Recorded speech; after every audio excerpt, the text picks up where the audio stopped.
Our first lesson in this unit, we were talking about Toys R Us, and we talked about what they did and how they operated, and a little bit of why maybe they went bankrupt.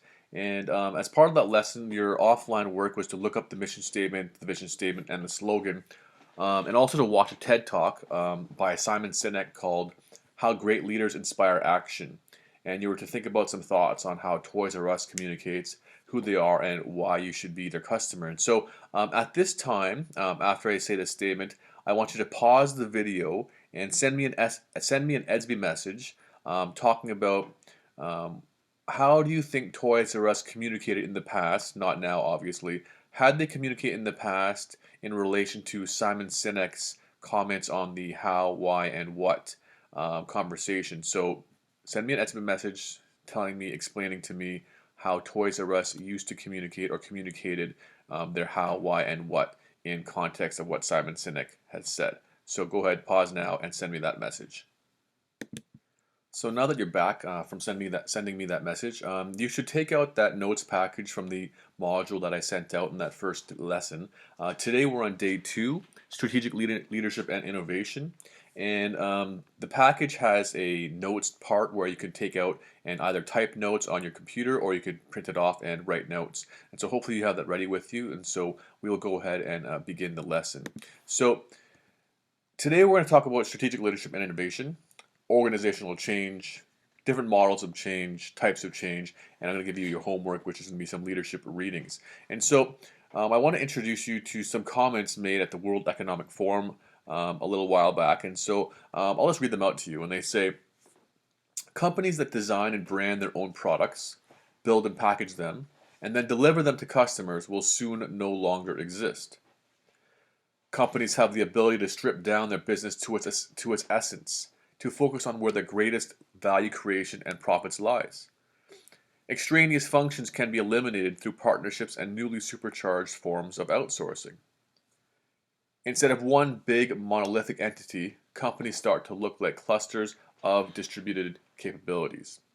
And so you don't have to agree with any of these statements. Some of these statements might not have come true. Some of them are very, very much true. But these statements are said by some of the smartest economic thinkers in our time at the World Economic Forum, talking about how things are changing, how maybe companies like Amazon are basically logistics companies that deliver, right? Obviously, they now create their own products like Alexa and do other things, but we're talking about changing the landscape of business, talking about how without adaptation, without innovation, without trying to change, you are not going to exist, right? Some of these large companies that just don't change and refuse to see a different model end up dying, right? Those that are flexible, those that can adapt, are the ones that are going to survive. And that quote in the bottom says this. There are those who might go so far as to say that the corporation as we have traditionally known it is dead or at least dying. Um, Lots of companies are going to go this way. Even Jeff Bezos said this. He said one day Amazon is going to be bankrupt. Again, I don't know if this will be true, but he's basically talking about how he believes that someone is going to surpass them. Someone is going to do things that they did not see. And so this is the richest man in the world. This is the person who started one of the largest companies in history. But he knows and he's humble enough to know that he isn't the answer. His company's not the answer, right? Things are always changing. And so to be a strategic leader and to be an innovator is to know that. So um, if we believe this, are we ready for it, right? Are people willing to change? Are people aware of the change that's necessary? And so even in our previous unit on emotional intelligence, I asked you some questions, what are you poor at? What are you good at? What can you do to improve? What are you trying to do to improve? I'm asking you these questions to see, can you recognize what flaws maybe you have? And can you even make strategies to overcome these flaws or to change these things into strengths? Um, and the reality is, if I ask how many of you are really going to do that, are going to try to do that, versus just kind of telling me what I want to hear, it's a good question because you need to look at yourself and see, am I actually changing, right? Am I ready to try to change? And if you're a business leader or a business owner or you need to think about, what should I change? How can I change? And am I willing to change? Right? And so, learning organizations do this. Learning organizations are organizations that embrace the change, seek out the change, and learn. Right? And so, there are people, or there are organizations that utilize people, values, and systems to continuously change and improve their performance through experiences. Right? And so, this hopefully reminds you of a concept we did very early on in the year, the knowledge economy, right? Organizations, they need to utilize their people. Their people are their biggest, best resource. The innovation, the ideas, the collaboration, the people talking to each other, they're the ones who are going to help make these organizations change, right? The significant problems we have cannot be solved at the same level of thinking with which we created them. Albert Einstein famously said this, right? All the solutions are not going to come from the CFO, CEO, all those high-level managers, right? They're not. They're going to come from people throughout your organization, and therefore you need to utilize them. You need to activate them. You need to have them come to you with their ideas, wanting to collaborate with your organization. And so, what is this thing called strategic leadership? What's this thing that's going to push this great change for your organization? Um, a leader who is able to anticipate, envision, maintain flexibility, think strategically, and work with others to initiate changes that will create a viable future for the organization, right? It's not complex. It's someone who can push this company in a direction where there's a future, okay? And it sounds simple, but you have to know what the future holds, which is the hard part, obviously, right? It's very difficult to see, what does my organization need to be to succeed in the future, right? Blockbuster didn't know what it needed to be. Netflix was a CD, DVD, no, not CD, a DVD mail order delivery service, subscription service, turned into a massive multimedia company that produces movies, streaming services. They made the change when they needed to, right? As soon as they saw the internet for what it was, they made that change. They knew it. Okay. What will the future hold? Can you identify it, and can you do it? Right. Strategic leaders are able to build learning organizations. Right. They're able to build these organizations that keep on having a pipeline of innovators, keep on having a pipeline of people that are willing to contribute, always willing to make change, always willing to innovate, right? It's very easy to get complacent at the top, right? Strategic leader is not going to be complacent. They're going to build the organization to be a learning organization, right? Um, learning organizations should be able to change all the time, no matter what. They shouldn't be holding on to something from the past. And I talk about the car companies, right? Holding on to wanting them to be uh, carbon fuel, gasoline companies, right? Why not? Why not change, right? Why fear the unknown? Why hold on to what you know instead of trying to make and do something different, right? The ability to change should be a core competency of organizations.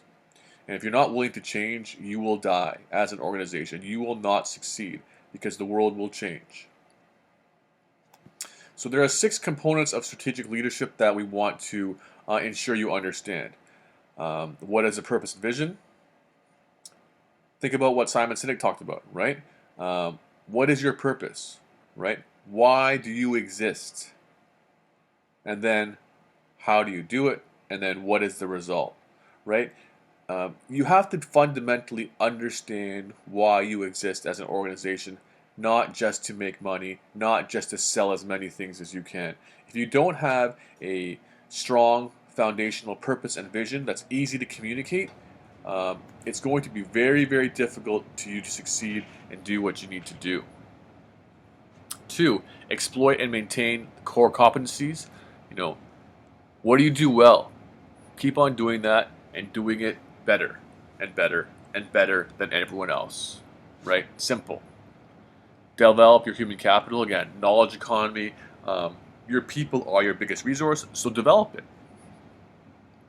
Your organizational culture has to be strong, right? There has to be trust, there has to be loyalty, there has to be people who understand what they're doing, why they're doing it, and how it works. Ethics, right? Ethics is part of culture.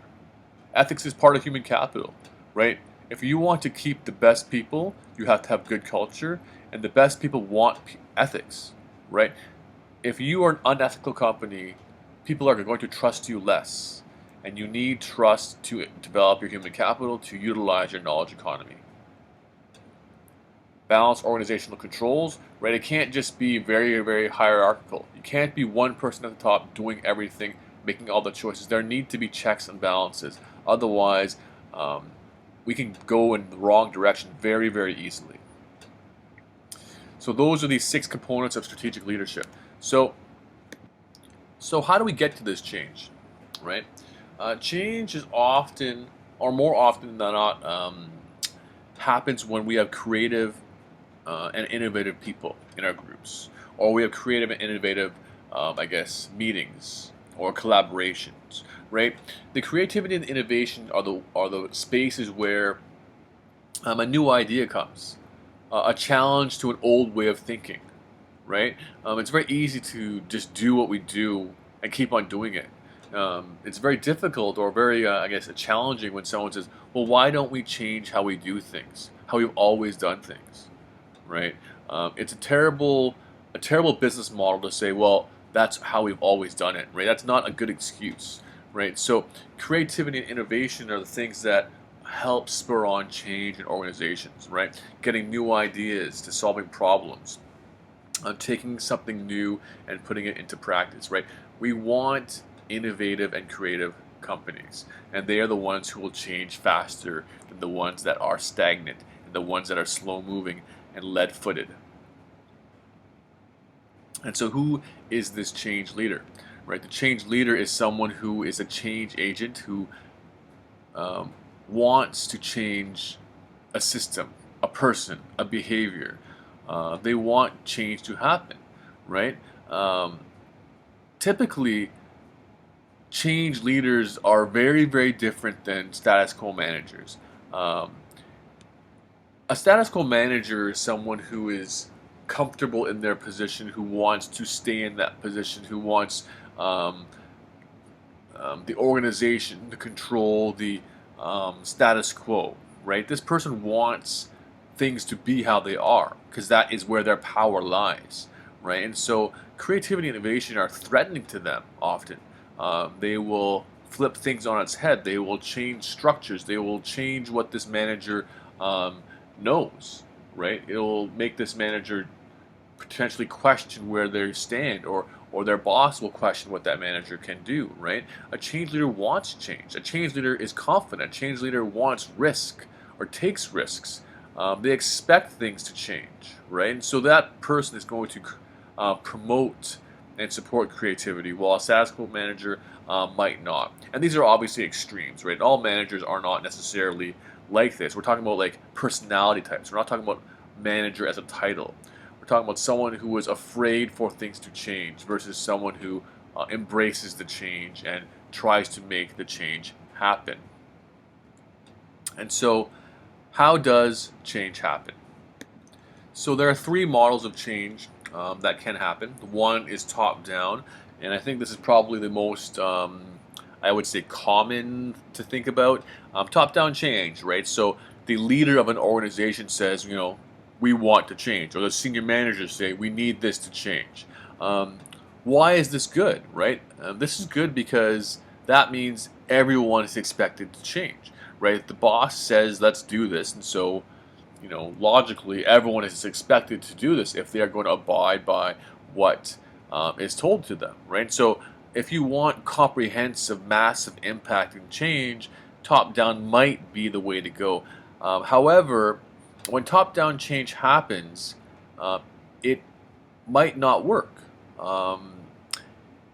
Remember when we talked about fair process, right? We talked about how the entire organization should be involved. People should know what's happening. People should understand the process by which things happen. And if things are too top down or too heavy at the top, this kind of barking orders telling people what should be, how it should be, um, often these changes will fail because they're implemented wrong. They're not working because these kinds of comprehensive, massive changes need support from everybody, right? If you want a comprehensive change in your whole organization, the vast majority of people have to be on board, right? And if they're not on board, then it's not going to work. And so, if you don't implement it perfectly, it's not going to happen. And so, the fair process needs to be there. Communication needs to be there. Trust needs to be there. All these kinds of things need to exist for top-down change to happen. And most likely, or most often, these large-scale changes don't work if they are top-down. What's the opposite of top-down? It'll be bottom-up. Right? Bottom-up change comes from anywhere in the organization. Comes from the lowest of the low in terms of their position to middle management, anywhere, right? These changes are great because oftentimes these changes come from people who are doing the actual work, who are at the front lines of what your organization does. And so these people are going to know what's necessary. They're going to be experiencing the hardships. They're going to be experiencing the headaches. Things that need to change, things that need to innovate are much more likely to come from people who are actively working in these fields because they are hands-on. However, these individuals often don't have enough power to make these changes happen, right? Because they're just doing what they believe, yet they don't have the power to make changes. And so, if it's from the bottom, you need to get power. You need to get support from other people, from managers and higher levels, right? But that might not work. And so, bottom up, while necessary and important, sometimes can't get the legs underneath it because the support isn't there, right? So obviously now integrated change leadership will be the both, right? Top and the bottom, right? You want the upper level management to see what's needed, to hear from the bottom level. This is often will happen with greater communication, right? We talked about this in our presentation of communication unit. We talked about how senior managers should be talking, should be walking, should be communicating with all sorts of people in their organization. They can't just sit there in their ivory tower in their office and not communicate. This methodology is the most successful. This methodology is the one that endures. It's most likely to succeed, and it's most likely to stay going, keep going, right? Versus kind of make the change and then kind of fail or revert back, right? I don't know if you've ever watched some of those Kitchen Nightmares shows with Chef Ramsay, Gordon Ramsay. He'll go in and make all these changes to an organization or changes to a restaurant, and then they'll go do like a follow-up show, and they'll come back, and that restaurant has reverted back to what they used to do because they couldn't do what Gordon Ramsay had asked them to do, and that was a very top-down system, and so it wouldn't work, right? So integrated change leadership is typically the one you want to use the most. And so now we're going to talk about types of change. And the first type of change we're going to talk about is reactive change, right? So reactive change is change that responds to events after they've happened. And this we talked about before as well. Like, we don't want to react as much as we want to act, right? Reactive change is it's almost already too late, right? Something's already happened. How are you reacting to it? If you're reacting, it means that trouble's already there, or that someone's already beaten you to the punch, right? And these are not good ways to get ahead in the business world, right? So, plan change is better. Plan change means that you're trying to figure out what's going to happen and make change happen before that happens. And obviously, reactive change is easier because you see the need, and plan change is harder because you don't necessarily know. But plan change is more effective because it means you're going to get there before the problem, and reactive change is obviously a problem already exists. So try for planned change, react if you must, but planned is always better. So, how does plan change get recognized? One, there's performance gaps, right? Maybe you want to be somewhere, but you aren't there yet, and so you make plans to get to some point, some type of business structure or some type of profitability or whatever it may be. You want to realize some difference, some change. And there are two types of plan change. One is incremental and one is transformational. So transformational change. Transformational change is major and comprehensive um, change of the entire organization, right? Changing um, basically everything you do. Um, Maybe change in how you operate, change your entire business structure, whatever it could be. And so, how do you get transformational change to happen? One, you need to make people believe that change is necessary, right? Obviously, if you want to change your entire organization comprehensively, something is a problem. You see something coming or something needs to be shifted. And so you need people to be urgent. You need everyone to feel it. Two, you need powerful people, right? If you want the transformational change to happen, you need powerful members of this group or this business to want this and to lead this charge. Uh, Create and communicate the vision, right? Again, remember this why. Why do we exist? Why are we changing, right? So why we existed before, how is that changing to why we're going to exist now? And so that needs to be created and that needs to be communicated very, very clearly. Nothing can stop a change faster than people just not knowing what's going on or why they're doing it, right? It's very hard to buy into something that you don't understand. Um, Next is to empower others to move forward, making sure that every part of your organization, from the lowest level workers to the highest level managers, um, they feel empowered to do. They feel empowered to accept this change and to embody this change, right? If they don't feel empowered by it, they're going to lose steam. They're going to get tired. It's not going to work. And so, on that note, also celebrate short-term wins. Um, People need to believe that they're doing this and they're doing well in this, right? So they have to be celebrated, right? Otherwise, they're going to get tired, they're going to slow down, they're not going to make it to the end, and they're not going to get what you want to get done. And so when these short-term wins happen, when people are empowered, you just build on success, right? Every win builds on the success and the transformational change to happen. So keep it going, push it, push it, push it, push it. Um, and just stay consistent, right? Consistency is key. Vision is key. Communicating that continually, making sure people understand why they're going through this potential hardship and why it's going to be good for them. The next one is incremental change, right? So incremental change often happens, or happens more often with organizations because transformational change it's incredibly difficult. It's incredibly hard to make happen, and incremental change is a way for companies to do what they want and start to change in other ways, right? And so they see that change is necessary, but they know they can't accomplish it all at the same time. And so um, maybe you want to change certain types of things about your business. Maybe you want to change what you produce, right? Maybe you want to change how you produce, what technology to use, what systems to use, right?